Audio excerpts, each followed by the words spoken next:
નશાના કાળા કારોબારને રોકવા વલસાડ જિલ્લાની વાપી પોલીસ અને એટીએસ એક્શન મોડમાં આવી છે। વાપીના છેવાડે આવેલા કુંતા વિસ્તારમાં એક ભંગારના ગોડાઉનમાં ડ્રગ્સ નેટવર્કનો પર્દાફાશ કર્યો છે।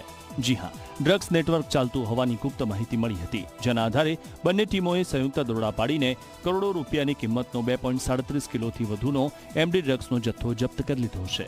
આ સાથે અબ્દુલ ખાન અને મેહુલ મકવાણા નામના બંને આરોપીઓને ઝડપી પાડ્યા, જો કે મુખ્ય આરોપી રાજેશ મૌર્યને વોન્ટેડ જાહેર કર્યો છે।